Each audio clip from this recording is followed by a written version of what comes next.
السلام علیکم ورحمۃ اللہ وبرکاتہ۔ الحمد للہ رب العالمین والصلاة والسلام علی سید المرسلین وعلی آلہ وصحبہ اجمعین۔ اما بعد، dear students, this is our first lecture of book 3, standard 5th, and as you can see, this is Arabic studies.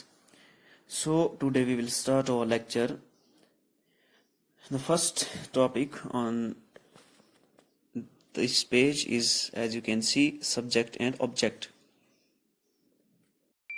In Arabic, subject is known as or called as fa'ilun and object maf'ulun. So first of all, we will describe subject and object, that is fa'il and maf'ul. Now, subject, as you have read in English or Urdu, subject fa'il. Subject is a noun which is described by other words in a sentence.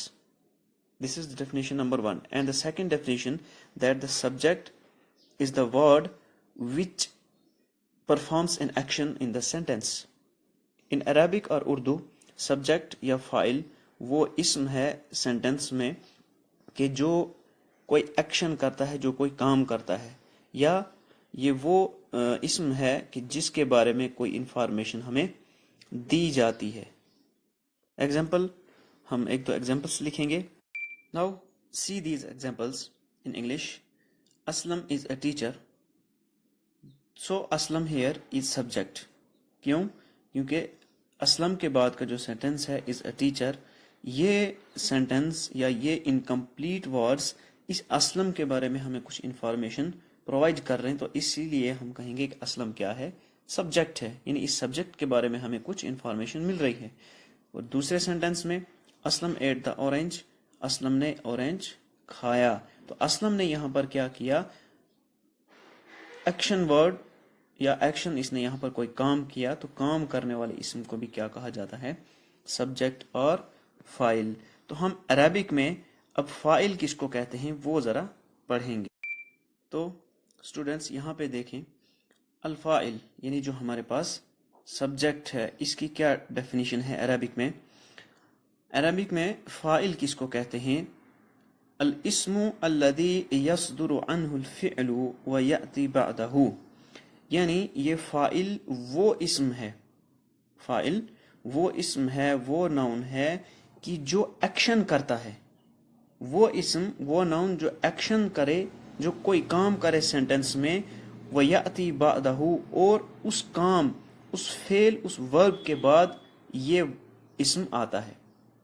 Simple کہ file وہ word ہے، وہ اسم ہے جو فعل کے بعد آتا ہے اور یہی فعل پر فعل والا کام کرتا ہے، اس کو ہم اسم کہتے ہیں۔ ایگزامپل، المثال، ایگزامپل، کتب خالد درسن، کتب خالد درسن۔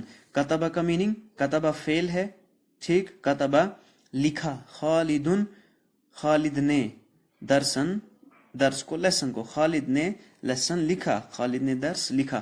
تو یہاں پر دیکھیں اسٹوڈنٹ، جیسے میں نے لکھا بھی ہے، کتب فعل ہے اور اس کے بعد خالد فاعل ہے، تو یہاں پر اب ٹرانسلیشن سمجھ لیجئے، خالد نے درس لکھا، تو آپ ذرا یہ سمجھیے کہ کام اس میں کیا ہے؟ کام ہے اس میں کتبہ لکھنا، اور لکھا کس نے؟ لکھنے کا کام کس نے کیا؟ خالد نے۔ خالد نے درس لکھا، تو لکھنے کا کام کس نے کیا؟ خالد نے۔ تو ہم نے ابھی پڑھا کہ سبجیکٹ یا فائل عربی میں اس لفظ کو کہتے ہیں، اس اسم کو کہتے ہیں جو کام کرتا ہے اور فعل کے بعد آتا ہے۔ تو یہاں پر جیسا کہ آپ دیکھ رہے ہیں، صاف صاف ہے کہ کتب فعل ہے، اس کے بعد خالد آیا ہے، ٹھیک، تو خالد ہی لکھنے والا ہے۔ تو دونوں چیزیں ان فائل میں پائی گئی کہ ایک تو خالد لکھنے والا ہے اور دوسرا یہ فعل کے بعد ہے۔ تو اس سے پتہ چلا کہ خالد کیا ہے؟ یہاں پر فائل ہے۔ کیوں؟ کیونکہ ایک تو یہ لکھنے کا کام بھی کر رہا ہے اور دوسرا یہ فعل کے بعد ہے۔ تو عربی میں اسی لفظ کو، اسی اسم کو فائل کہا جاتا ہے۔